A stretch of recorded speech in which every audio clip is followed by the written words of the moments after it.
This is Mindy Grace, and you're watching the I-70 Hot Tag.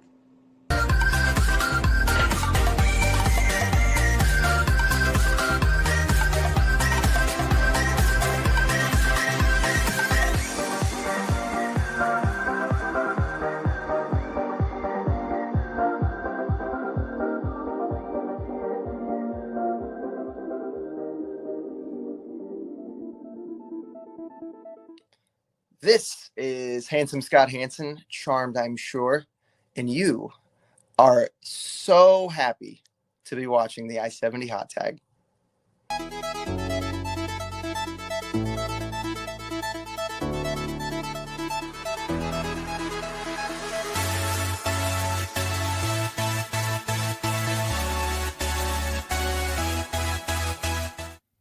This is Nixie XS, and you're watching the I-70 Hot Tag.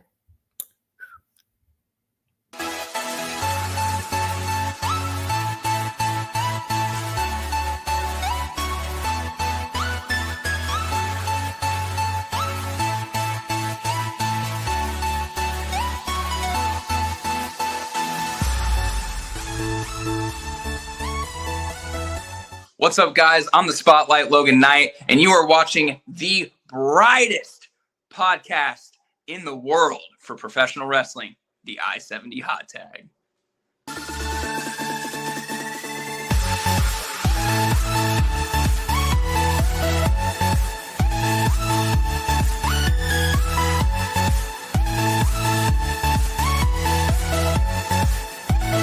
I'm the natural Atlas Armstrong, and you're watching the I-70 Hot Tag.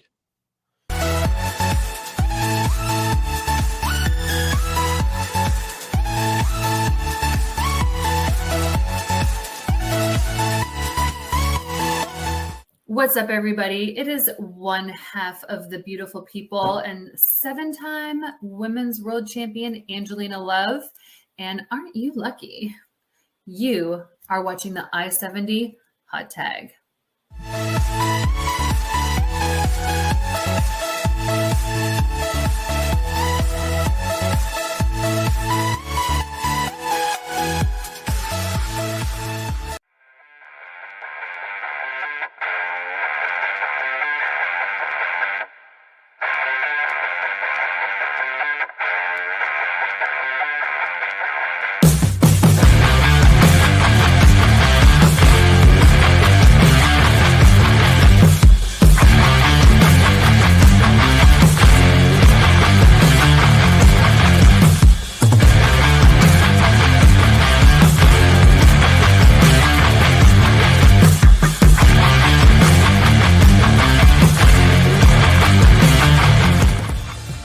Hey, I'm Marcus Buff Bagwell, and you are watching the I-70 Hot Tag, baby. Check it out, and remember, no matter what, I'm Buff, and I'm still the stuff.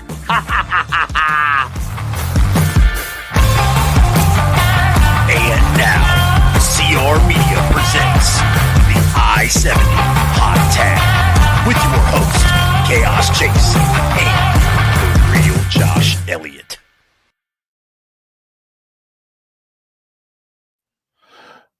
Ladies and gentlemen, boys and girls, thank you all for joining us tonight for another episode of the I-70 Hot Tag, episode 91. Yes, We're getting really close. We are. We're getting really close. Man, Would episode 100 possibly fall around March 14th? Maybe. That's a Could conversation. very well happen. Yeah. That's a conversation we could have afterwards. Ladies and gentlemen, my name is Chase, CRMEDIA, as you may know me. To my wow, I forgot my camera is not inverted anymore. To my right on your screen is my good friend, the real Josh Elliott. We appreciate you guys joining us tonight. Got a special episode for you. Great episode. We're going to be interviewing Stephen E. As you all may know him, menacing manager, manager of champions, manages the likes of, we've seen him with Joe Helms. We've seen him against Joe Helms, former I-70 Hot Tag guest, Austin Mulitalo with Austin Mulitalo, former guest of the I-70 Hot Tag. He's got a bunch. Yep. Manager of champions. I mean, I think he manages our guy, handsome Scott Hansen, or has been with Scott Hansen. So many you could name. Yep. But we're going to get into that, guys. We just want to take care of a few things. Again, episode 91. Want to just give a huge shout out to obviously that's going to come afterwards. Do you think that would come afterwards? This little part right here, Josh? Absolutely. Okay. Because I was going to say I'm not going to talk. talk. It's all out of order. Okay. I mean, that's fine. It's been a minute. I haven't done this in a while. All right. Yeah. I mean, you could have put it down at the bottom instead of in intro, but that's okay. Ladies and gentlemen, if you are watching us right now, you're probably watching us on the I-70 Hot Tag Facebook page. You could be watching us on the I-70 Hot Tag / The Real Josh Elliott YouTube page. Or you could be watching us tonight on Instagram. We finally took the time to actually go do it. However you are watching us, we want to say thank you for doing so. Make sure that you guys hit those like buttons, hit those hearts, whatever emoji or emoticon that you want to use. And then also make sure that you share it out. Let your friends and family know that you're watching the I-70 Hot Tag, and we're going to be with Stephen E. You can also check out The Real Josh Elliott, man. Josh Elliott is transcending into his Chase CRMEDIA / Conrad Thompson era, if you will. Nowhere near that. I mean, you're kind of getting there. I mean, you're doing more stuff than I'm doing right now. We got the hot tag going. Josh is doing nostalgia mania with Stitch Mania. I bet there's putting a ton of butts in those seats. Oh yeah. Oh yeah. And then like I said, make sure you follow Josh. Nostalgia Mania, regardless of who's on it, whether it's Uncle Steve or it's Stitchamania. Uncle Jason, not Steve. Uncle Jason, I'm sorry, my bad. It's a great time. They just did Turtles in Time, one of my favorite co-op games of all time. So make sure you go check that out. It's awesome. Before last we week's kick episode, things off, hang on one second. You're going quick. Let's shout out some people in the chat here. Brian Ruse, appreciate you tuning in, sir. Dean Houston in the house. Beckerman, we got a full comment section. Sunny Money, Casey Houston, AJ Wallace, Alyssa Arthur, the man, the myth, the legend, sexy Rexy Amadeus is in the house. My man. Autumn, Herb Simmons, man, we got a full comment section. Appreciate you all tuning in. Absolutely. Last little piece of business here, guys. As you might have seen, our guest last week, Marco Hendricks with the Triple X, ran that one solo because Josh sucks at life. Great episode. If you have not seen it, make sure you go check it out on the video on demand.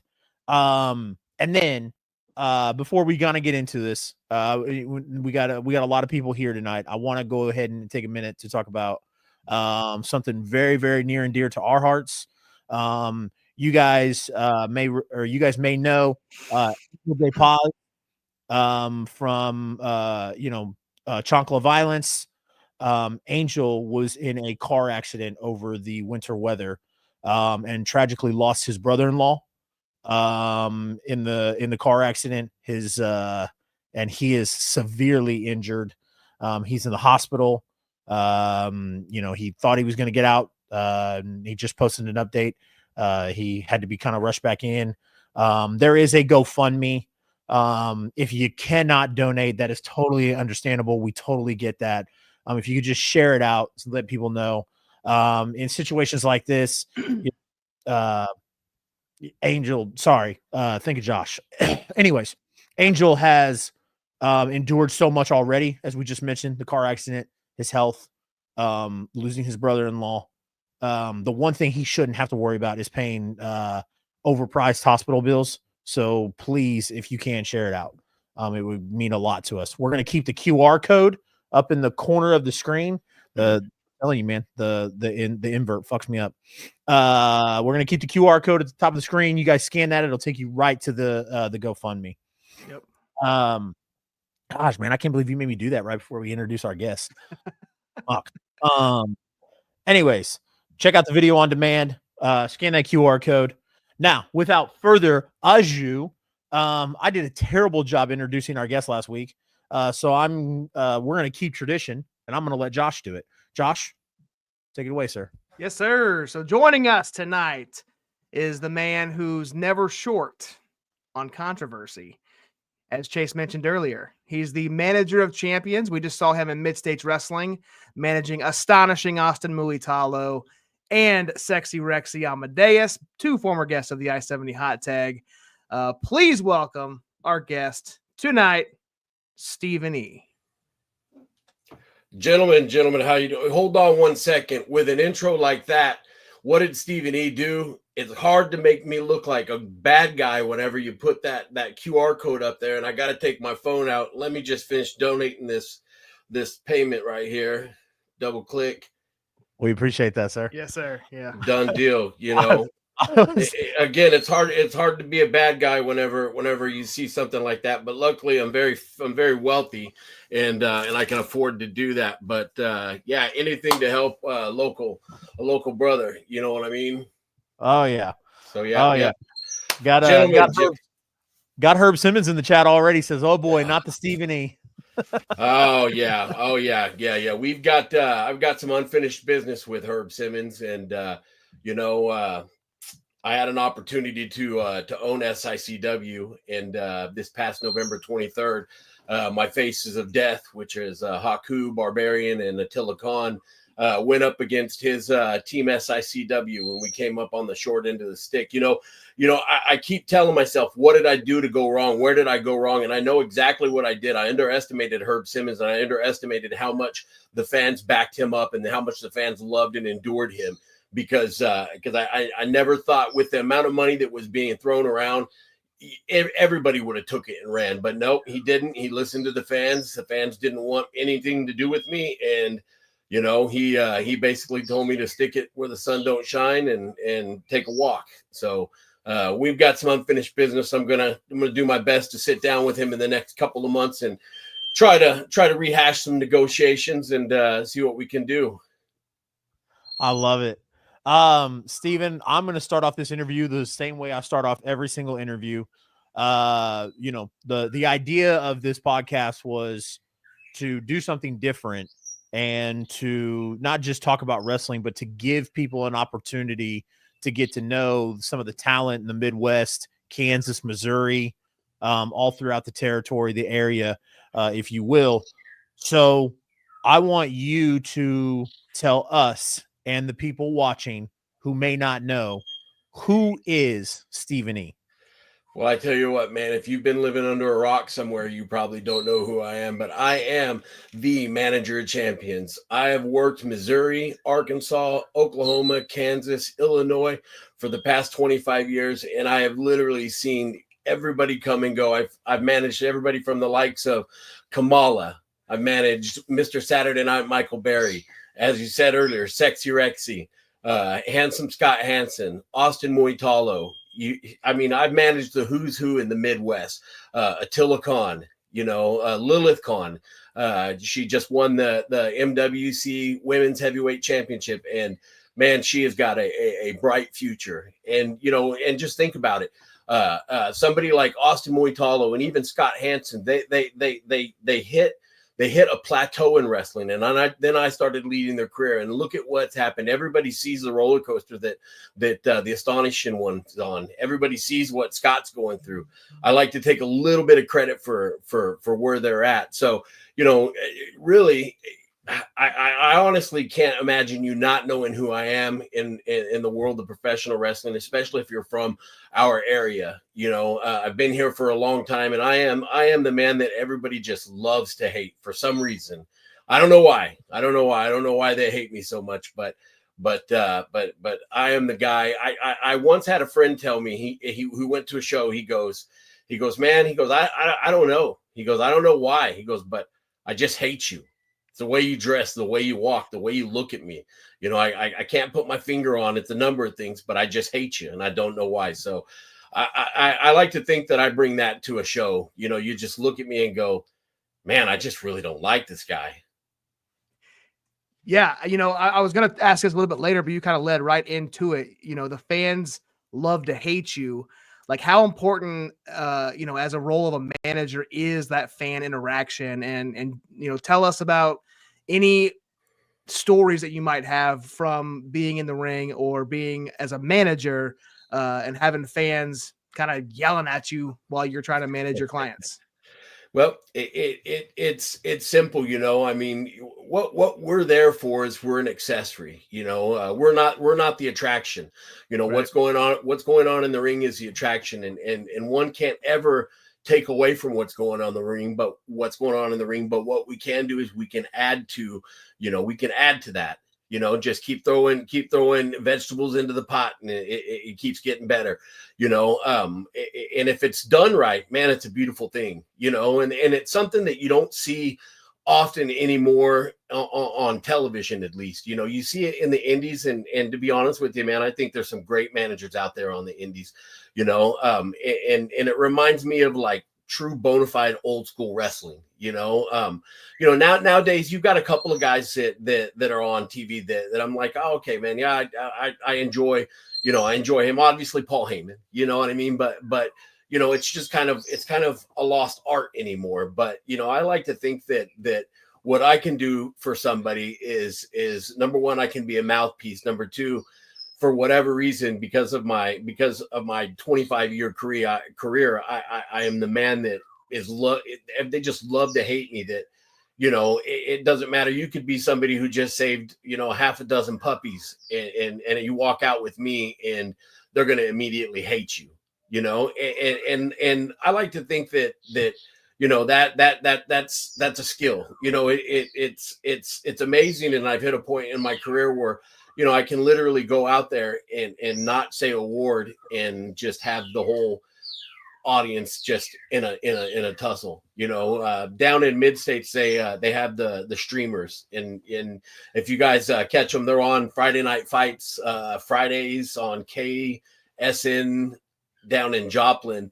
But man, those streamers, they throw those things, and 40, 50 of them get thrown at us when we're walking down there, and it's something else. And you know, I like to think that I'm just an accessory to the attraction of what's going on. Like when I'm down there with Scott and I'm down there with Austin, you know, I'm just doing my best to try to get them over and you know, get what we're doing over. And it's easy to do with those guys because they're great. You know, I've been lucky in my career. Like you said earlier, I've managed Joe Helms, you know, Niles Planque, Mr. Saturday Night Michael Berry, Kamala years ago, Attila Khan, Lilith Khan, you know, Peyton Ayers.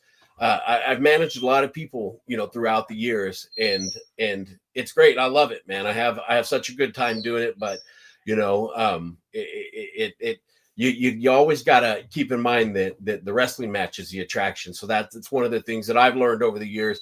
You'll get people that'll start chanting Stephanie, Stephanie, Stephanie, and you know, I do my best to try to shut it down to get the focus back on the match. How did you go back to when you first started? I don't know if it was when you first started or not, but you said you managed Kamala. Tell us that story. Like, where was that at? How did that come to be? So I got to manage Kamala on a 2-day loop. It was a 2-day loop. We were up in Kansas City, and we were at a high school, and he wrestled Butch Reed that night. And then the next night we were actually down. We went from Kansas City, Missouri to Harrison, Arkansas, and wrestled down in Harrison, Arkansas. And that was cool because Kamala, you know, after losing up in Kansas City, you know, we were destined to pull off the victory down in Harrison, you know, and we got down there and things didn't go our way. And, you know, I was kind of upset because, you know, I'd paid Kamala big money to get down here and didn't get the job done. So I reared back and slapped him right in the face. And that didn't end too well for me. You know, Kamala ended up giving me one of his patented chops, and, a couple of splashes, if it wasn't for them stinking fans, he would have left it one, but everybody started chanting one more time, one more time, one more time. And, he wasn't one to disappoint the fans, and he hit me one more time. So, left me with some bruised ribs for a couple of weeks. But yeah, that was an experience, man. He was a great guy. God bless him. I was very, very, very, very blessed to know him. Best part about doing this show live, Stephen, is we take live questions from the viewers. And Yes. Herb Simmons wants to know, why do you throw fireballs? I honestly don't know what he's talking about. There was a time, and you guys might remember this a couple of years back. Everybody's got these cell phones in their pocket, Samsungs and iPhones and whatnot. Well, there was a time where my phone accidentally combusted, and people perceived it may have been a fireball, but it wasn't. I assure you, it was not a fireball. That would be very evil, and I'm not that kind of person. So I don't know what you're talking about, Herb. But if I did, I wouldn't tell you anyways. We kind of talked about, you were kind of telling us, the important role that you play as the manager, as the type of manager that you do, and how you never want to take anything away from the match. You want to add to it, right? Right. Kind of talk to us about how your style, or what you perceive your style is, compared to, a Prince Nana on TV or a Paul Heyman on TV. What can people who've never seen Stephen E., how would you tell them, about Stephen E.'s style? Yeah, Stephen E., by hook or by crook, I'm going to get the job done. That's one of the things, like, with what I do at ringside, it really varies with who I'm managing. Obviously, if I'm managing somebody, somebody like a Scott Hansen or an Austin Mulitalo, I'm going to do my best to try to cheat and maybe interject myself into the match. Where with somebody like Attila Khan, I don't necessarily have to do that, because Attila Khan's a monster.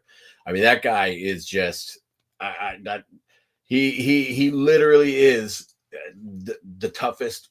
Just the toughest man I've ever met. He's a very intimidating person too. Very intimidating. Very intimidating person. Yes, I can remember when we were down in Arkansas. We were down at the Memphis, the Legends of Memphis Fan Fest, and gosh, we had a pretty decent house. I'd say there was about 1,300. I can't remember the name of the arena, but a huge event. Jerry Lawler was there, Dundee was there, a whole bunch of people were there. Well, we came out, and it's a big venue for the way that it was set up. I guess made it look a lot bigger. But there was a guy in the crowd, and he was just really, probably had a couple drinks too much at this point already, but I can remember looking at Attila Khan and just thinking, like, man, I hope this guy does not even think about stepping over the line, because he is going to be in trouble. He's going to get his nose chewed off, but leading back into that question, I don't have to do that with an Attila Khan, because Attila Khan is Attila Khan. He's a monster. I'm not going to say that I haven't lend him my fork, but I don't have to interject myself in his matches, but I will do what needs to be done to get the job done. Like I said earlier, by hook or by crook, I'm gonna take care of business, and again, I am independently wealthy, so money talks and BS walks. So if I can't buy it from you, I'm gonna take it from you. I like it. There you go. So as I mentioned when we brought you in, we saw you last month in mid-stage up in St. Joe. We've seen you down in Harrison and Springfield. We've also seen you in SICW, Herb Simmons. So kind of talk to us about some of the promotions that you've been with, like what makes each one unique. You said you worked in Oklahoma and kind of around the area. Just kind of talk about some of the promotions you've been in and kind of what makes the difference between promotions that you work in. Yeah, absolutely. Well, one of the promotions in Oklahoma that I like to work with is wrestling for a cause. Its promoter is the villain Tim Rockwell, and it's sounds weird, the villain, right? But he's literally raised I want to say $150,000 in the last 10 years for them. So he's done a really good job promoting that in Oklahoma, and whenever I get a chance to go out there, I always have a good time, man. He's a great guy. He's a hell of a guy. I manage him when he comes into mid states, so he's somebody that I've known for a long time. He's a stand-up guy. I mean, just think about that. This guy goes out and promotes wrestling for a cause for individuals. So, they'll have like a young child that has, some type of cancer. So they'll do a benefit show for him. They'll donate the money to the family. And, that really says a lot about an individual, that they'll go out and do that. So I love anytime I get a chance to go out to Oklahoma and work for Tim Rockwell. That's always good. Brandon Groom up at BPW. That's another one that's a good company to work for out there. Of course, my mainstay is Mid States. My home away from home is Mid States Wrestling. I was there from day one, very first show to the very last show still. I've been doing it, and I think we're going on year 24, I believe. And it's hard to believe, I can probably count on one hand how many shows I've missed for them, It's crazy. It's crazy. Whenever we started this, I never would have thought that we'd still be doing it, all these years later. Of course, SICW too. SICW, I love going up to Illinois and St. Louis and becoming a small piece of that history that they've got up there. When you think about professional wrestling history, man, it doesn't get any deeper than St. Louis. All the greats have come through St. Louis, and just to think that I've somehow left my little mark, up there, because I've been to shows at different places. When WWE came into town, I got a comp ticket and took one of my buddies and walking down the aisle, and some guy just walks by me and says, "Hey, I watch you on YouTube," or something, along the lines of that. And I'm like, man, that's cool. Being at the Cauliflower Alley Club, which is a reunion that we have every year out in Las Vegas.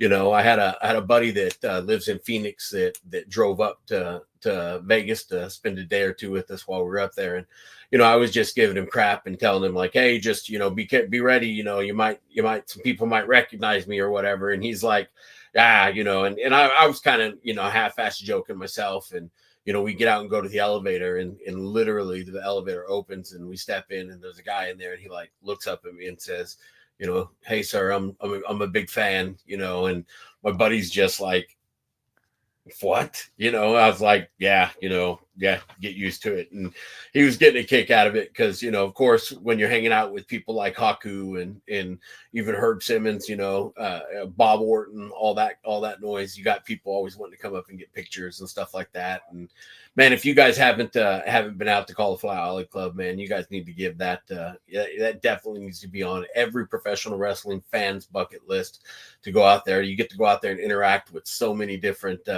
legends and fans. It's amazing. In fact, you guys are lucky because you guys are only going to be 2 hours away from St. Louis, or 2.5 hours from St. Louis, or to St. Louis for the Fan Fest 3 that's going on. Man, that's going to be huge. I don't know. Yeah, we was it FanFest 2 or FanFest 1 we were at? It was the first one. Yep. Had to have been the first yeah. one. Yeah, we didn't do it last year. Mm-hmm. We had a table at FanFest 1. Had an absolute blast. Yeah. Well, unfortunately, because of both of our wives, we were not able to stay for the whole event, which kind of bummed me out. But I loved the Fan Fest. I love what Herb Simmons did. Yeah. I I love that the Aviator Hotel, Mhm. the St. Louis Hall of Fame setup. Mhm. I mean, you know, just Well, yeah, I've got some. I've we got have some. to go back. We have Yeah, to go. I've got some great news. Like the Aviator Hotel in all its greatness is a thing of the past, man. We're going to the Hilton Hotel, so we're right Yeah. across the street from the airport. You know, I want to say last year they shuttled back, you know, 60 times 2, so 120 times they had to shuttle, you know, people back and forth. You know, it's crazy when you think about that, having to have somebody there to pick somebody up, and you know, pick somebody like Abdullah the Butcher. You know, he was Yeah. somebody that got picked up, and you know, shoot, I seen Tom Pritchard. You know, I mean, that just, you know, Tony Guerrera, I think, or it just insane. Everywhere you look, Sergeant Slaughter. You know, it just like every Tracy Smothers. You know, I mean, it was just, you know, for somebody like me, man, I enjoyed it because number one, I got to catch up with a lot of people that you know I've worked with in the past. Buff Bagwell, that was awesome to catch up with him and see how good he's doing. You know, and One Man Gang, he was there. That was awesome. Funny thing, the very first wrestling show that I ever did, I did as not an announcer, I'm sorry, as a like a sound guy. And I remember going back and having to get, you know, One Man Gang, and he was him and Kevin Northcutt back in like 1997, I believe, 98, early 98. And man, I tell you what, it was something else to be in there, sitting there. And then, you know, years later, you know, I you know, I got to talk to him again, and I told him, I said, you know, I got to see you as a kid, and then I, you know, met you in Arkansas, and he's like, you know, here we are, you know, 30 years later, who'd have thought, you know, and it was just a really good, really cool to be able to sit down and talk to him. Then man, I got to meet Tito Santana, you know, growing up as a young man in California. A lot of people don't realize it, but I'm half Mexican, so seeing Tito Santana and getting to meet Tito Santana was something that was really cool, you know, really cool, because he meant a lot to the Mexican community back, you know, back in my area of the woods. So it's very cool. So yeah, if you guys are only 2.5 hours away from, you know, St. Louis, you have to check that out, because it's a lot like the Cauliflower Alley, but a lot closer, you know. So yeah.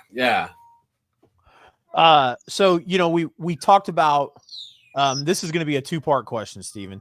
You know, we talked about, you know, some of the guys, you know, some of the big names you have managed or have been a part of throughout their career, and even some now. Do you have a, like, you know, some of these young guys that like Jason Space Cowboy will have, you know, put you with, or you know, do you have a little bit of say in that? Like, you know, absolutely. I mean, have you gone to Jason and been like, yo, hey, like, I really like this kid. I think him and I could be, you know, work together well? To some degree, yes and no. You know, to some degree, yes. You know, of course, with somebody like Scott, you know, I mean, I had my eye on Scott for a very long time. You know, I mean, kid looks like $1 million. You know, I mean, shit. If I said he looked like $1 million, he'd be taking a pay cut, right? You know, I mean, the kid just looks amazing. You know what I mean? Like, greatly. You know, I love the mustache, man. I love the mustache. Handsome Scott Handsome is just is great. If promoters out there aren't booking that kid, they're doing something wrong, man. Like, book that kid. He's something else. In Austin, man. Austin is just, God, that kid's, need I say it, astonishing. You know what I mean? Like, that kid is just, he's on a, he's getting what he deserves, man. He's getting what he deserves. Absolutely. And you know, I can remember the first time that I met Austin was actually at an SICW event. And, you know, Austin is always a sharp dressed, you know, man, always, you know, you always see him, you know, real suited up. You know, he was trained right, you know, and that's just how he is. And I seen him and introduced myself, and he introduced himself, and I said, what do you do around here, kid? You announce, you know? And he's like, oh no, I'm a worker, you know. And it's, oh, okay, you know. And it just kind of caught my attention. And, you know, of course I watched him work that set of tapings that was up at SICW. And man, the kid, man, that drop kick, he's got just such a pretty drop kick, you know. So Yeah. I got to see him work probably a dozen times up at SICW, and then he got an opportunity to come work with Mid-States. Probably a year and a half ago, 2 years ago, maybe. No, it's probably been 2 years ago. We were out in West Plains at a fundraiser show out in West Plains, and I was with Niles Planquet, and we worked against him, and you know, just man, you could just tell from the get-go that he has it, that he has something. You know, he's got something. Same thing I say about Scott, man. Those guys right there are just, man, they're next level athletes, man. Scott is just an amazing athlete, you know. I mean, and an all around just great guy, you know. And Austin's the same way, man. I love those kids to death, man. And you know, all the success that they get, man, is due to them, man. The world better be ready, because here they come. You know, and we haven't even got to the second part of my question. I'm sorry. I mean, everything you said, I would resonate to the 10th. Stephen, you know, Austin is a natural. Herb Simmons said it perfectly. You know, just so much. How can a kid be so young and just have such an old school mentality? You know, he shows up, he's wearing a suit, or he's wearing a dress shirt, dress slacks, looks like $1 million. And it's like, kid, we don't even know if you're going to work tonight, man. And he's like I said, Chase, my mom taught me when I was growing up, she was like, dress for the job that you feel like you deserve, not the one you're applying for. Absolutely. And man, that kid walks in the room and like I said, he looks like $1 million. Yeah. You know, years ago, me and Trevor Murdoch went out to Oklahoma. Trevor wanted to do a seminar out there for the Boys for WFC, and we drove out there together. And one of the things that Trevor touched on was that you know, you guys need to look like something. You know, you need to have that certain something about you. And he used Michael Berry as an example. And I'm not sure if you guys are familiar with Michael Berry. I'm sure you are. He's an independent worker that he doesn't work so much anymore. But man, in the 2000s, he was just one of the hottest workers in Missouri. But you know, Trevor said, you know, look at Michael Berry, for example. Michael Berry walks into the room. He goes, you look at Michael Berry, if you're in a Waffle House and you don't know what it is, but there's just something about him that sticks out.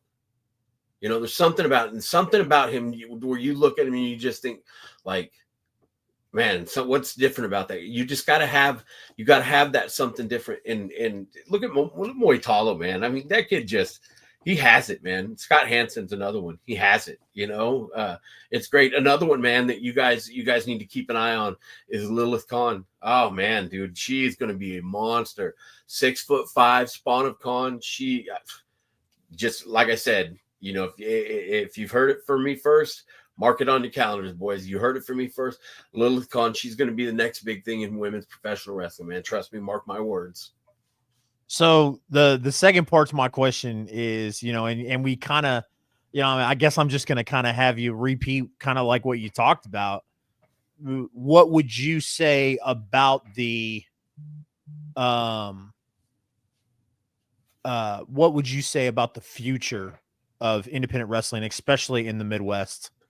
Man, the future of independent wrestling in the Midwest is blowing up, guys. I noticed it almost immediately after the pandemic. I remember seeing houses, like, you know, from shows that my friends were putting on or that were going on, you know, across the US, and thinking to myself, like, man, that's a good house.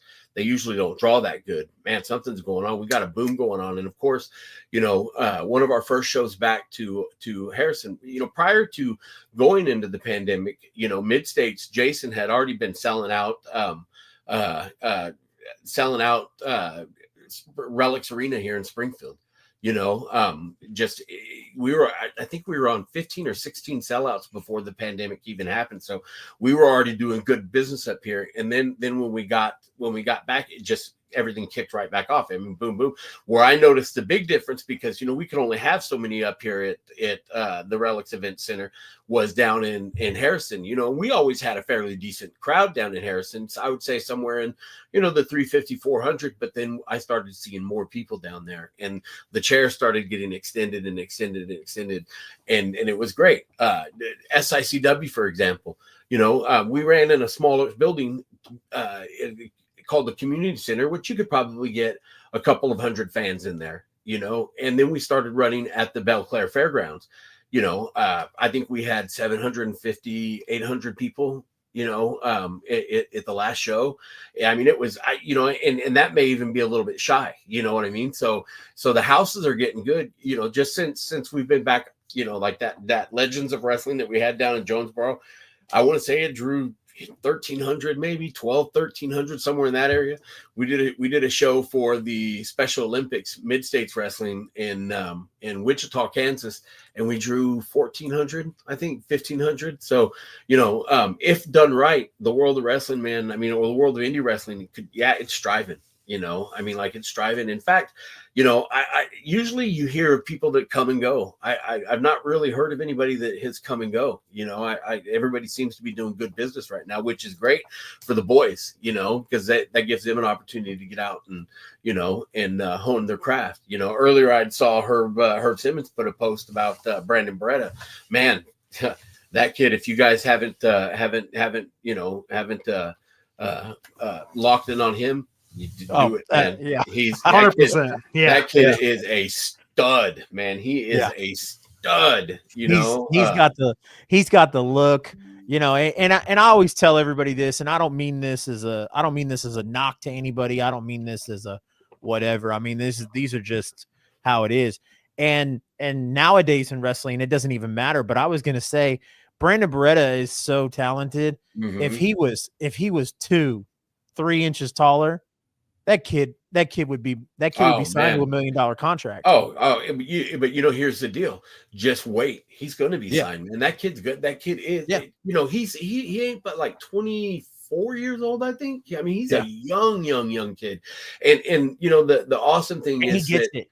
And he gets it. That's exactly right. The cool thing about Brandon is I have got to watch him, kind of like, flower, just turn into what he is today, strictly businessman. I mean, that is such a badass gimmick, and I can't say enough about him. And man, I as much as I just want to punch him in the mouth, for being just so damn good.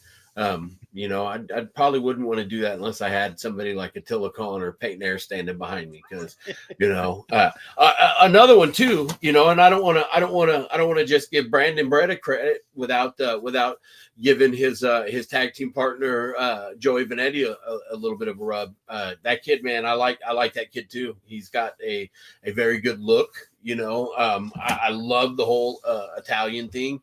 I think he's going to be successul, but shoot, I'm lost in my thought, guys. I forgot what I was even supposed to be answering. Oh, we were talking about the state of the business today. Oh, it's great. It's great. It's great, man. It's great. Again, like I said, companies that I knew that weren't drawing really the greatest, I saw them after the pandemic. I saw that want for people to get out and to be entertained live, and then obviously when you start to see a swing on TV, you start to gain interest, and you'll get, that next generation that's interested in wrestling. And then they find out, holy smokes, heck, we can go watch this.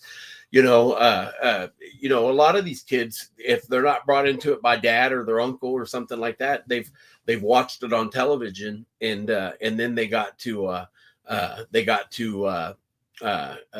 seen a flyer or something like that and said, oh, I want to go watch the matches, yada yada yada, and then they ended up showing up, and it's awesome, man, when you get these new kids that show up, because they show up and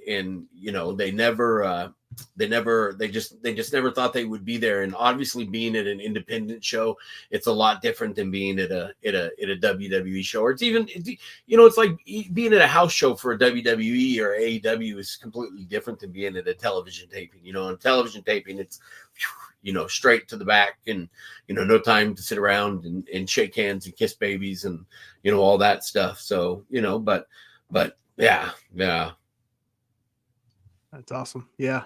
Is there, as we wrap this thing up, there's one last question I wanted to ask. Is there somebody on like a mainstream roster? We'll do both mainstream and the independents here locally. Is there somebody in the Midwest that you have not had a chance to work with or manage that you would like to at some point before you hang them up? And then same thing on the mainstream. Is there someone on TV in WWE or AEW that you think would be awesome to be able to stand in the corner? Oh man, let's see. In mainstream, let's see. Who am I digging right now? Man, it's hard to say because I honestly don't watch a lot of mainstream wrestling. I went to an AEW show in Kansas City a couple weeks ago and could have fell asleep. That was interesting. That was on TV, and I'm not trying to shit on anything, but god damn, that was bad. I've seen better matches out of the Matadors, than what was in that place, but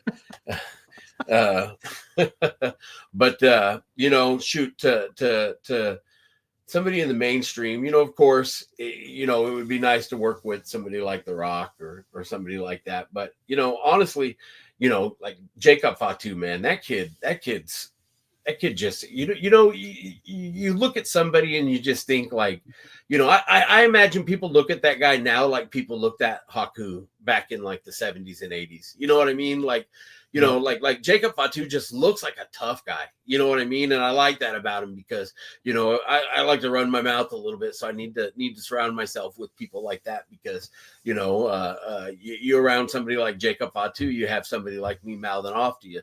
I'll probably be able to get away with a little bit more, than if I wasn't standing behind me. But, Jacob Fatu, I'd like to work with him. On the independent scene. I've worked with him in the past. I've worked against him and I've actually managed him at one time, but I really would like to work a little bit more with Sam Stackhouse, man. If you guys are familiar with that kid's a viral machine. Sam Stackhouse, man, I was talking with him a couple of months back at a show, and he was telling me how Mid-States was the first wrestling company that he went to outside of like his training school, out of Oklahoma. And he said he really, going to Mid-States really taught him a lot because, Jason's all about his productions. You guys have obviously seen a Mid-States show and his production is really good. So, being able to do certain things on cue and whatnot. And, he just said he really enjoyed his time down there. But I worked that show in Wichita that we did where, it was like 1,400 people, and I'll tell you a funny story. I was up at the top at the table during intermission and we were wrestling Gary Graham. And this was the chance that I got to manage him. And so I hear the song and I hear the somebody come over the loudspeaker, talent to the back, yada, yada, yada. So I start walking over to the back and I got caught talking to somebody for what I thought was a second. And, I get away from them and walk into the back and I run into one of the bookers and he goes, "Hey, aren't you managing Stack?" And I was like, "Yeah." He's like, "He's already halfway to the ring." And I looked down because I'm on the second story and I looked down and he's already down there. So I had to run down there and like run out, and it was kind of silly. First time I'd ever had that happen to me. It's actually very unprofessional of me, but it's kind of funny at the same time. But I got to work with him that night. He worked against I don't know, some chump. I don't know. You guys probably never heard of him. I don't know. I don't want to put him over too much, but what was his name? What was that kid's name? Luke Langley, I think. Luke. You guys know Luke? You guys know Luke Langley? Luke versus, I had seen some stuff on the internet of Sam Stackhouse. Yeah. you know, there's so much wrestling to indulge in nowadays, especially with Oh. streaming services, YouTube, so much. Yeah. Again, this is not a knock at all. I just wasn't familiar with Sam, you know. Yeah. Right. And then I watched Sam versus Luke. Yeah. And I was like, hey, I know Luke. Trust me, I know Luke is good. Yeah. Oh, Luke is real good. Luke is really, really fucking good at wrestling. So, but I watched Sam and I was like, dude, this is crazy that somebody like him can, you know, somebody of his stature, his size, the way he moves, man, and just work the way he does. It's then amazing. And it was crazy because after that match, you know, I mean, not saying it was, maybe for me, and maybe it was because of that match I started noticing it more. But man, Sam was just everywhere. Yeah. Well, and people started to appreciate what Sam was doing. Oh man, you know, I mean, like look at that guy, legitimately like 600 pounds, probably, like big guy, and he like flies over the top rope. You know what I mean? Like literally flies over the top rope. You know, that's not something that you see very often. You know, it's very unique, and it's a unique attraction. You know, which, you know, you can catch it. I know he's been doing some work with the NWA, so that's awesome for Sam, you know, that he's doing stuff for the NWA. But, you know, I know he was working with GCW a lot, and, you know, a couple of years ago he had a match where, you know, where he worked Matt Cardona, you know, and Matt Cardona put a tweet out after the match like, promoters, if you're not booking this kid, you're doing it wrong, you know, or something along the lines of that. You know, I mean, you know, just think that he was getting the rub from Cardona. You know what I mean? You know, when you first look at Sam, you think, oh, okay, shit, we know what kind of match this is going to be. You know, the 1984, you know, Land of the Big Men or whatever. But you don't get that from him, man. Like, I swear to God, the first time we were watching, we're sitting in the back in Mid-States, and probably 2010, I'd say, is when he came around. You know, 2008, 2009, 2000, somewhere in that area he came around. It's around the same time Luke Langley came around, actually. That's one of the good things about being an old man, you know, in the business, is you get to see all these young bucks come in and you know, start out and then, you know, find where they're at. But anyway, Stam came in and we're in the back watching on the monitor, and he did this like wheel kick. And I mean, I swear to God, everybody was like, oh my God, you know, like it was just something that you didn't expect. And when I want to say, when he came into Mid-States, Jason, the smart guy he is, booked him as like Silo Sam or something like that. You know, like not Sam Stackhouse, but Silo Sam, you know, put him in some coveralls, and he went out and did that kind of stuff. And it was just like, holy smokes, man, this guy's good. You know, it's like I said, for being as big as he is. And I've been in some, you know, chat rooms where somebody will watch a clip, you know, and the comments are like, holy smokes, whatever. And it's like, you don't even know, dude. That guy is just, and you know what, man, the dude is about as nice as the guy as you can get. You know, he's a great guy. You know, easy to talk to. He's great. Yeah. That's great, man. But yeah, Sam Stackhouse is somebody that I'd like to work with in the future a little bit more. Sorry for that long-winded question, boys. No, man, I love him. Yep, I love him. So Steven, as we kind of just wrap this the interview up, you know, we kind of want to give you an opportunity to kind of again, you know, introduce, you know, people who may not be familiar with you. What bookings or ventures do you have going on in the next few weeks? Oh, in the next few weeks, let's see. I've got Mid-States Wrestling. I know. Nope. I take that back. February 1st is SICW. February 2nd is going to be SICW tapings, I believe. And then we are going to Arkansas Saturday evening for an Arkansas show down in Harrison, Arkansas. And, you know, Mid-States and SICW are my two primary ones. You know, I stay so busy with those guys that, you know, I really don't need to go anywhere else. You know, like it's great because I'm in a position where I kind of get to pick and choose. That's why I love to go to Oklahoma and work with Tim over in Oklahoma, just because I love the locker room over there, and it's fun, so it's like getting away for a weekend. But if I can get a free weekend at home, man, there's nothing that I love more than just sitting back, chilling with the family, relaxing, taking it easy. But I know February is just a rootin' hootin'. We're doing a fundraiser down in Arkansas each weekend for the month of February. So, I don't know what the dates are, but each Saturday, we'll be down in Harrison doing a fundraiser for the Indoor Expo Rodeo Arena, and that's always fun. This will be our third time doing that, and that's a good time. That's where we run 4 shows back to back, and really let them know what we're all about and have a good time. I tell you what, those fans down there in mid-states, I mean, you've seen the ones in St. Joe, didn't you? Yeah. Oh yeah. Man, Springfield and Harrison. I've been to a couple Springfield shows. They're rabid. They're rabid, man. Like, was I on the card when you were at the Springfield show?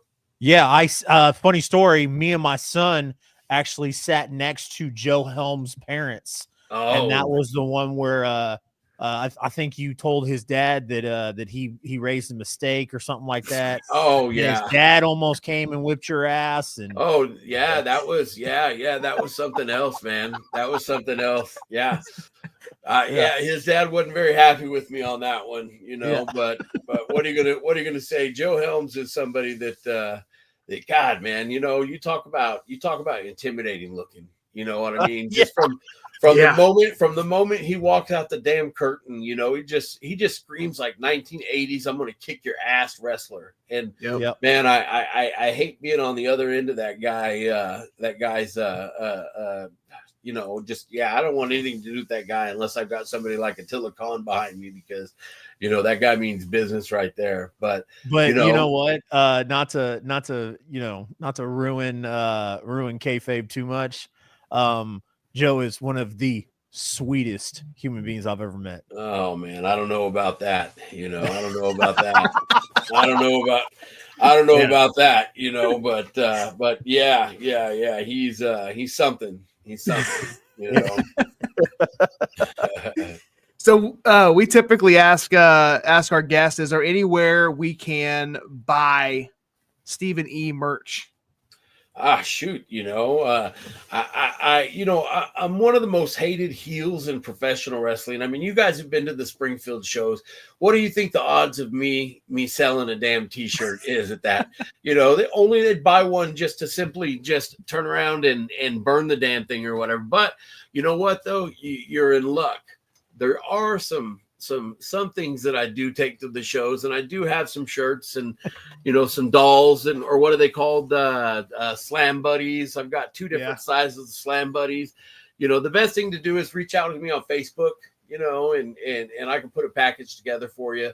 My Facebook is Stephen E or Steven Espinoza. I'm a dumbass. I started out with my shoot name first, and I'm too stupid and I'm too much of a boomer to change it now. So, but I'm sure I could have my kid over here next week to do it. By God, but I've got some shirts, I've got some buttons, some 8x10s and stuff like that. So, if anything, if you're lucky, because I try to limit it out. If you're lucky, I'll have it at one of the mid-state shows on a table for sale. Awesome. So, Stephen, in the world that we're in now, social media is a huge tool. Where can people find you on social media? Oh man, I'm just a Facebook guy. Unfortunately, I've not learned the ins and outs of, TikTok, Instagram, or any of those other things. And I probably am a wizard at MySpace. So if anybody out there is still messing with Tom, I probably still got my MySpace account activated. I'm old, so I just do Facebook. Facebook, or of course, go check us out at SICW.org. Or Midstate Wrestling, Midstate Wrestling tickets.com, I think is what it is. You can always find us, on there, or find links to where we're at on there. Or like I said, Steven Espino's on Facebook, or Stephen E on Facebook. Those are the two that, and God forbid, don't send me a message. Too many people send me messages that I don't know, and I don't answer them. And, I'm not the most friendly guy when it comes to social media. So, don't send me any messages. And then the final thing, Stephen E. What will if you have seen the show before, especially the intro, we always like to put our guests center stage and just ask that you say, hey, turn the gimmick up to a 10 and just say, hey, this is Stephen E. You're watching the I-70 hot tag with your own little, That's pizzazz. right. All right, sir. All right, well, you can start when you get center screen. All righty. Chase, Josh, this is Stephen E, baby, the manager of champions, the one and only, here to tell each and every one of you that I am on Hot 70 Tag Champions. Shit, guys, I'm sorry. The I-70 Hot Tag, Jesus Christ. See, that's the worst part about it. Here we go. God damn it. No, you're fine. Here we go. We'll do it again, but I'm fucking keeping that first one. Oh, Jesus Christ. Hot 70, the I-70 hot tag, baby. Yes, baby. God damn it. I should do better than that. All righty. Put me on the spot there, huh? Ladies and gentlemen, it's the one and only Stephen E, the manager of champions. That's right. And what am I doing? I'm listening to the I-70 hot tag, baby. Perfect. There you go. There you go. Look at that. Love Hey, it. hey, you know what? I can't imagine that I'm the first person to screw that up on the first take. Oh no, absolutely not. Absolutely not. That's the great thing. That's the great thing, man. That's the great thing. It's just, you know what? We try to have a good time when we're out there. We're just trying to have a good time, man. And if you ain't having a good time, you better be making a shit ton of money. So Heard that. Right? I fucking heard that. So if you ain't making a shit ton of money, you better be having a good time, baby. And you know what, man? That's right. I'm having the time of my life right now, guys. Like I'd say 3 years ago, I was to the point where I was like, you know what, man, it's time to usher in that new era of guys. I'm about to hit 50. Like, it's almost time for me to hang it up. Let's go ahead and start getting the next guy ready. And man, I got a phone call from a promoter up in St. Louis, Herb Simmons, that man just lit a fire under my ass, boys, and made me love what I do. And really, what you see today is that fire, that heat that I get in Springfield, brother. I can't even walk. I can't even pick up the microphone and say a word without the whole place just busting loose, throwing streamers at me. And, man, I love it, and just to think, just a few years ago, I was, wanting to hang it up and, and something piqued my interest. And I was like, I want to do this. I want to go up to St. Louis and see what's going on up there. And, and then here we are a few years later, and I'm loving it, man. I'm loving it. And I'm looking forward to the next 3-5 years, see where we're going to be. Especially with the boom in the business right now, guys. The wrestling business, the independent wrestling business, is booming right now. It is booming, and I'm so glad to be a part of it, and I'm so glad to be somebody that people want to pay their hard-earned money to come in and either boo me or cheer me or whatever it is they do. It's crazy. Earlier you had said something, and I'll answer that now. Talking about the fan. Have I ever had an interaction with a fan? Like, I tell you what, man, over the years, I've had a lot of interactions with fans. I'd much rather work in Missouri because Missouri is required to have barriers. So we have like guardrails, and I've worked in Illinois a couple of times with guardrails. So it's not too bad, but the gimmick that I portray up in Illinois is very hot topic. And, there's a couple people that have come close to stepping over the lines and getting dotted, and down in Arkansas, I can remember an old guy like stepped over the thing with his cane, and I looked at him, and I looked over at security, and I turned around and looked right back at him, and he was right on me, man. And I was like, I'm about to get my head busted open with a cane. It's like, that's heat right there, boys. But Oh yeah. but yes, guardrails, are a great thing. Make me feel a lot more safe, being out there doing what I do. Oh shoot, Granny Holster, watch you. Hey, you old battle axe, you better sit. You better shut up. Show me some respect, Granny Holster. Don't you go around talking smack like you do on Facebook all the time. Appreciate she's a Lori Burton letting us know that Granny Hulkster's watching. I don't care if she's watching or not. Actually, I really love that lady to death. She's not a bad lady. As much as I give her shit, she's a pretty good old gal. I made the mistake of somebody, one of the shows that we went to, a heel called her Grumpy Granny. She came out of her shell. I made the mistake one time. We were doing like a live podcast prior to a show in Kansas, Leavenworth, Kansas. It's for Heartland Championship Wrestling, Josh. And remember, I called her Grumpy Granny, and boy, she about jumped over that table. Oh man, I've had the privilege of performing in front of Granny for a number of years, man, and I've got a special relationship with her that goes back many, many, many years. Of course, her, David, and Anthony. I've known them for a long, long time. She's been giving me shit for years, boys, so I know exactly what you're talking about. She is absolutely a staple in the Midwest wrestling scene. There is no doubt about it. I'm not gonna say too much about it, but I've made comments sometimes about how I think that she needs to be putting on seminars, on how to get over, because she's fucking way over than some of the boys. It's like, how the hell does that happen? It's like she's over. Oh, Granny Hulkster, she's been coming to shows for years, man. I love her to death, man. And we have to have people like Granny Hulkster coming to our shows, giving us hell, because it's no fun without them. And those are the ones.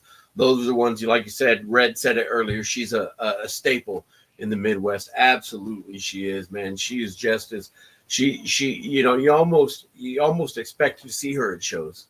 You know what I mean? Like you almost expect her to see, just like you expect to see, some of the performers. You expect to see her at the shows. Her, Anthony, and God bless David, man. Rest in peace, David. Bert, her husband, great man. Great man, and she's something else. But she's still a battle axe. Battle axe, Granny Hulkster. Steven, we appreciate you so much for taking the time. Man, I appreciate, playing the gimmick up a little bit, man. I appreciate you pulling the curtain back a little bit for us and having a conversation with us. Yeah. That's the beautiful thing about independent wrestling, is the intimacy. Yeah. Well, prior to coming on, I thought to myself, what, I kind of want to go on as Steven Espinoza, not necessarily Stephen E, because number one, I want it to last more than about 10 minutes, and then that lets some of the people know, like, wait a second, this guy, just because he has Saudi investors, it doesn't necessarily make him a bad guy, Oh boy. Oh boy. My man. I'm telling you. But guys, it's been awesome, man, and I do appreciate it. And think about the last 45 minutes, hour. So I could have literally been anywhere in the world. Not only via green screen that's not quite working right behind me, but literally I could have been anywhere in the world, because I've got the money to do it. And I'm here with you guys tonight. So, I want to thank you guys for having me, and wish you guys a happy new year and all that good stuff as well. Appreciate it. Thank you again, sir. Have a good night. See you, buddy. All right. Stephen E. Love it. Guys, we appreciate everybody who stuck around to listen to that interview. Granny Hulkster came in the chat. Had Wow, man. a lot of people chiming in. Appreciate it. Man, kind of getting back into the groove of these things, man. I like it. And whoa, calm down, Brian Roos. Anyways, I kind of wanted to start doing this thing, and we didn't get to do it this week. I did it with Scott no, not Scott Hansen. I did it with Marco Hendricks. Marco Hendricks, yeah. I want to do the quick hits. You know, we didn't have a whole lot of time this week, but man, I like doing that. But man, Stephen E just had so much good information, you know, because of how long he's been in the business.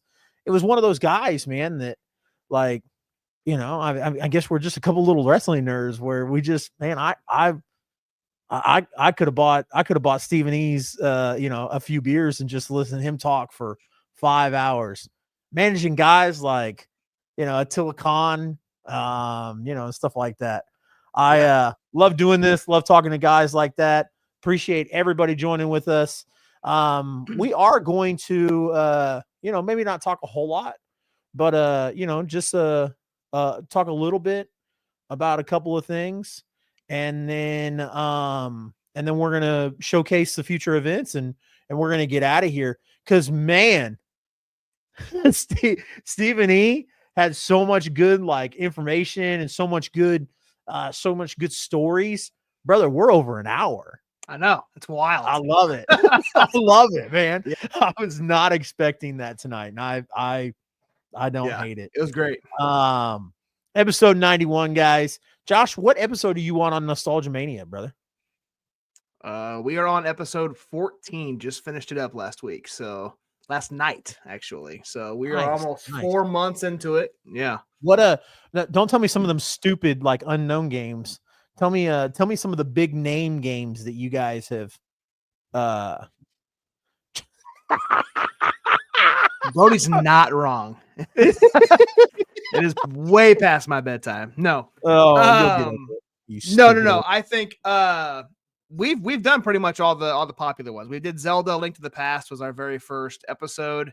Which I was really irritated with. I was like, why would you talk to Stitch of all people about that game? Yeah, I don't even think Stitch likes that game. I think Stitch likes the 64 version more than he does a Link to the Past. He does. 64 version was pretty good, but but it's not a Link to the Past. You're right. So you're right. So we have done that. We've done Mortal Kombat. We've done Metal Gear Solid. We've done Donkey Kong Country, and yes, big time nerd. So we're once a week, we're going in and we're talking about a video game from the 80s, mostly 90s, and just reminiscing, getting nostalgic. And so if you guys are fans of that, we just recorded a bonus. Yes, there is another podcast. Jordan, Josh and Stitchamania do a podcast together called Nostalgia Mania, and they talk about, you know, old retro games and stuff like that. Yep. We like I said, we just recorded. We didn't go live. We recorded our first episode. It's a bonus episode, and we're veering away from video games, and we're just doing other nostalgic things from the 90s. We're gonna probably do like commercials. We'll do TV shows, movies, stuff like that. We'll do. Yeah, we actually just recorded the discontinued drinks. So we talked about some of the stuff that came out in the 90s, and we remember drinking as kids. So, and yes, Hunter Dillon, we're gonna get him on an episode one of these days too. So, yeah, he chimes in almost every episode. So appreciate it, Hunter. I love that, man. Chiefs playoffs this weekend. Any doubt that the Chiefs will beat the Texans? No. I have a little bit of doubt. I have a weird feeling about this game, and I don't know why. It's probably you guys are gonna destroy the Texans, and hopefully you do. And I mean, the Chiefs are becoming already not becoming. They already there. They are the new New England Patriots, and damn near everybody outside of Kansas City are haters, and because nobody likes winners. That nobody likes course. consistent winners is what it is. So Absolutely. and Absolutely. yeah. Um, And plus the Texans are in my division. And I don't want my division to win. So are we going to is there a point of clipping this episode and putting it on TikTok? not after Sunday. Is it We'll see. is it We'll see. Sunday? Yes, Sunday the 19th. The 19th, okay. right? Yeah, that is supposedly the TikTok ban. This could be the last episode since of the hot tag where we have a TikTok. So we'll see. We still never got to 1,000 followers. We could never go live on TikTok. It was not a very good. I mean, it might still be there after the next week. Who knows? But it was never a good platform for us to promote Midwest Indies. So, Yes. Just to be clear, well, before I'm getting a lot of hate in the chat from everybody. I understand. I just, man, it worries me a little bit how close that game was when we played the Texans at home. And everybody, not everybody, but a lot of people had the Chargers beating the Texans last week. The Texans are a good team if they figure it out. Will Anderson is a sack machine. Him against the Chiefs offensive line right now. Like I said, it's a bad matchup. I think it'll be close. Obviously I'm pulling for the Chiefs.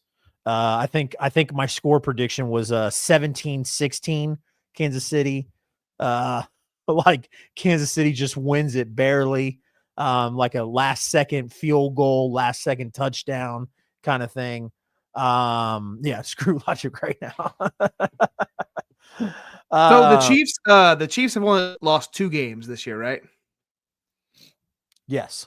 Okay. So I did see a graphic for take this as you will. Yeah, I saw the same graphic. The Chiefs are 8-0, or not 8-0. They are undefeated. Mahomes is 8-0. He's 8-0 in every other game, but he's 0-2 at the 4:30 games. 4:30 game. And this game's at 4:30. Yeah. Yeah. Yeah. That's I saw that too. I think NFL memes or whatever stupid Facebook page posted that. Anyways, so Jordan mentioned something, and I wanted to highlight this again.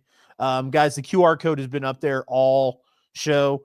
This QR code does go to the legit GoFundMe, because obviously with the day and age that we are in, unfortunately you do have to validate some of this stuff. And Angel himself kind of warned about it in his post, that there is fake GoFundMes. Anytime it's the same thing when Fountain City Pro creates an event for tickets, people will come in and you'll see some scammers in the comments that'll be like, I can't make the event, I'm selling my tickets. Those are scams, guys. It's the same thing with a GoFundMe. Just please make sure that if you do this QR code goes directly to Angel's GoFundMe. And what happened was, Josh, do we still have the graphic? I think so. Yes, we do. I got it. So Angel, as you guys may know from Chonkla Violence, has wrestled in Fountain City Pro, wrestles in Kansas. That is Angel and his wonderful, I don't know if they're fiance yet or not. I could be wrong. But so Angel was in a car accident with his brother-in-law, and tragically his brother-in-law didn't make it. And Angel is severely injured. And unfortunately, as people know, anybody knows, going to the hospital, going to the doctors can be very expensive. In a situation like that, when you lose a loved one and, you don't know what you're going to do as far as like his wrestling career goes and all that other stuff, the last thing you should have to worry about is paying your hospital bills, especially in today's day and age. So any support would be fantastic. Obviously, if you cannot support, completely understand. If you guys could go to that QR code and share the GoFundMe on your social medias, it would mean the absolute world to us. Angel is an amazing, amazing human being. He's also an amazing wrestler. Angel is very pro, like LGBTQ plus, because he's pro people. Angel loves people. and Angel wanted to bring professional wrestling that was open for everybody, no matter your race, no matter your sexual orientation, to Southwest Kansas. And he started his own wrestling promotion called Southwest Kansas Independent Lucha Libre. Stands for skill, or goes to an acronym of skill. I don't know what to say. I don't know how to use words. But anyways, if you need any reason or another to support Angel, please, please, it would mean the world. Red Nose, absolutely amazing human. Hunter Dillon says, I can't support financially, but I have Angel in my prayers. Absolutely. Yeah. Hunter, share the GoFundMe out on social media with your prayers, and that would be awesome. Upcoming events. Let's talk I got some yes. I got some graphics to pull up here. It's been a while since we've shown them live on the show, but the next event in our area, in our coverage area, is this Saturday, 2 days away in St. Joe, Missouri, Tri-States Wrestling, and we're going to see Calvin Aldridge taking on the Monarch Jeremy Wyatt, who Wyatt is one half of the Tri-States Wrestling Tag Team Champions with Wrex Amadeus. If this crowd is anywhere close to what we saw, as we know, St. Joe is very hungry for wrestling. We've seen it with Tri-States. We've seen it with Mid-States. This is happening at the I don't know what the name of the venue is, but it's there. The address is there, 3414 South 22nd Street. This is a big match for Calvin Aldridge. Jeremy Wyatt's a big time name in Kansas City and the Midwest, as we all know. So, this is going to be a good one this Saturday in St. Joe. If you guys are in the area, this is going to be on that card. Absolutely. And then next Saturday Night Devastation, HCW, Wichita, Kansas, the Osage Rec Center. New Year's Mayhem. Looks like we're going to get a rematch of gorgeous Gavin Bush versus Dutch McLean. Both extremely talented. Gavin got the win over Dutch last time, so this is going to be Dutch's revenge tour. So super excited for that. Mid-States Wrestling, Harrison, Arkansas, Saturday, February 8th. As you see on the graphic there, you're going to see Space Cowboy Jason Jones, Moonshine Mantell, Luke Langley, Handsome Scott Hansen, the whole gang, Brandon Beretta. As we talked about, anytime, if you guys are in the Harrison, Arkansas area, South Missouri area, Harrison is right over the border. Make that trip. It's worth it. If not, make sure you check the next Springfield show. Jason, I love Jason's booking style. I love he just, obviously Jason's been doing this for a long time. So, Jason knows, but, yes, absolutely. TSW Shooter Shylin will be in it. Yeah. Returning Shooter Shylin, just coming off of an injury. Shooter Shylin, baby. Yeah, she was in action last weekend in KCXW. So, but yes, make sure you check out a Mid-State show. Lots of fun. I wanted to go backwards. Go back. Hang on. I wanted to point out that former guest of the I-70 Hot Tag, Kelsey Magnolia, is on this poster. And if you guys don't follow her on socials, she's actually been in Japan for she was there through the holidays. So she's getting a lot of, bookings over there, training, learning, all that good stuff. So she's doing a tour of Japan. So I guess at this point in February, she'll be back in the States. So she's back with Mid-States. So yes, excited to see her back. Absolutely. Glory Pro. Man, who is left for Cody Lane, dude? The Pink Flamingo, bro. Beat Ricky Starks, beat the commissaire, formerly known as Warhorse, Jake Parnell. Cody Lane is on fire in Glory Pro. Love to see it. As you see on the graphic there, Laney Luck women's champion. Heather by Elegance. Tootie Lynn. The new guys, obviously Crown of Glory champion or tag team champions. Just doing a phenomenal job down there as always at the South Broadway Athletic Club. Going to be on February 16th. Make sure you go check that out. Glory Pro turning Cody Lane into a superstar, dude. I love it. It's wild. I love that. But I also think it's wild that we're talking about Glory Pro Anniversary 8. When we first started this, I'm pretty sure we were talking about Anniversary 5. There's no way, right? Yeah. We started doing this. We started doing this in April of 23. 22, brother. 22. Oh, that's why.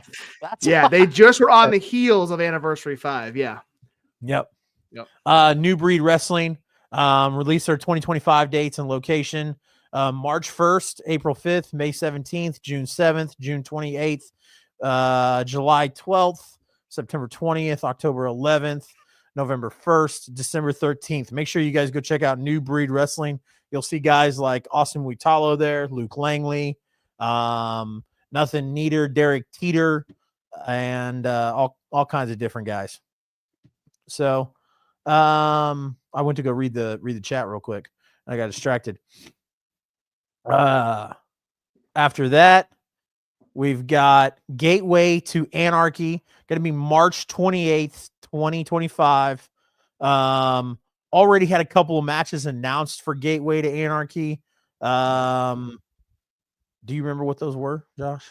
I'm not off the top of my head. I saw the graphics, but I wanted to get the show graphic on here. I know Jake Parnell has been announced for a match, but I can't remember who he's.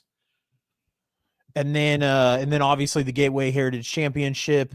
Thomas Shire is taking on somebody as well. We will be better prepared for that as we get closer to that. But before that, Fountain City Pro announced coming soon. I don't think it's really much of a secret what that logo says. Their first show last year in March was Light It Up. It just only seems fitting that Fountain City Pro would do Light It Up too. March 14th, probably going to be at the Ball Event Center, I think, according to what their dates said.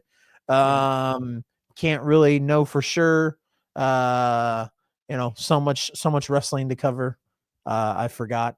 But yes, Light It Up too, March 14th, Ball Event Center, Olathe, Kansas. That is it. That is it. I'll tell you what. There's 9 people here still. 5 watching on I-70 Hot Tag, 4 watching on YouTube. There will be a Brian asked for a Fountain City Pro update. Obviously, March 14th, Light It Up 2 hasn't officially been announced yet. It will be announced very soon, along with the main event. So, got a huge main event. We're super excited for. It's gonna be a dual main event. Is it gonna be a dual main event or a triple main event? Dual main event. Let's do a dual main event. Let's pump the brakes. Let's not get carried away. Yeah. Let's not get carried away. We'll have a dual main event. Not a dual main event announcement, but there will be a dual main event. Yeah. We're not going to do a dual main event announcement. We will do a main event announcement and officially announce Light It Up too. But you guys can go tell all your friends, be like, oh my God, I heard Chase and Josh say, I could do now. You could, but let's not. I know you're pumping them brakes. That's Beckerman's gonna get me in trouble. Let's fully pump them brakes, right? I did want to shout out. Sorry, I got real close to the microphone there. We went live on Instagram tonight, and even though we don't see it here on our StreamYard, I had it open the entire time, so we had multiple people join in on it. We got a couple comments. I'm looking at it. I don't know. I'm still seeing Stephen E talking. So it's either way behind or my computer's frozen. Well, we ended the stream because it came up with right as Stephen E was leaving. When we started talking about the other stuff. You know what? It's an hour. I think it's an hour long they don't let us go over an hour on Instagram. So yeah, Okay. you're right. It is off. Okay. Yep. Cool. My bad. That's what I thought. All right. Gosh, were you expecting to do an hour and a half show tonight? Because I wasn't. No. But here we are. Look at us. Look at us. Who would have thought? We're back. We don't have any guests right now lined up for any future episodes, but I will be hopping on that shortly after this show. So we'll see if we can get somebody lined up for next week, and we'll just go week by week. I don't know if we're ever gonna have a month or 5 weeks worth of guests like we used to have lined up like we used to, but we'll these shows will be a lot more frequent in 2025. So yes, absolutely. We will stick to the format. You know, Josh and I may talk a little side stuff outside of wrestling.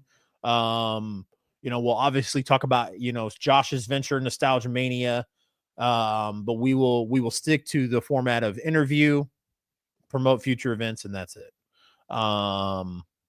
Yeah, that's it. That's all I got.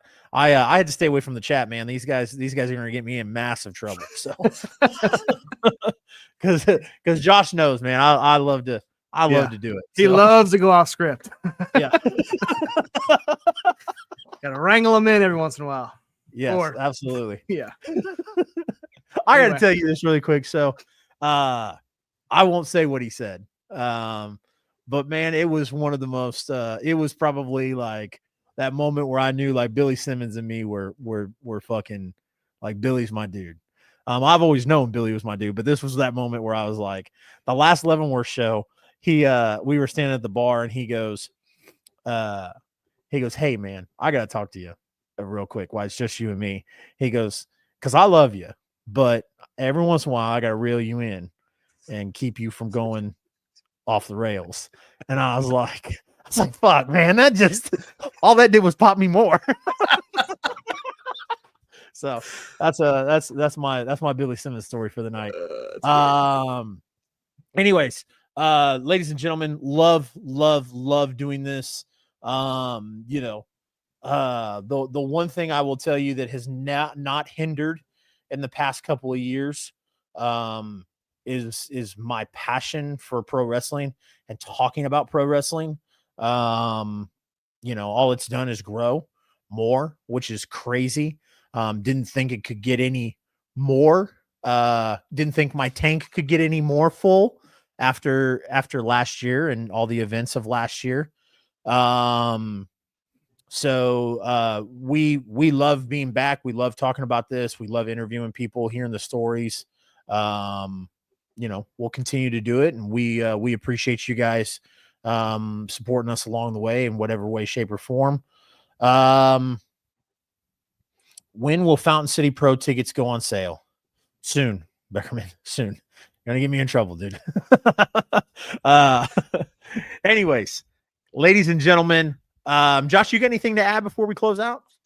We don't. I appreciate everybody for tuning in. I am excited for what's to come for not only Hot Tag, but Fountain City Pro. What popped me a little bit from what Stephen E said, and who knows what happens with us, Hot Tag, Fountain City. But the one thing that stuck with me in that interview was him and Jason Jones worked together 24 years ago to create Mid-States Wrestling, where he's been with them the whole time. And he told us that when they started that up, ain't no way in hell he thought 24 years later he'd still be doing it. Never know.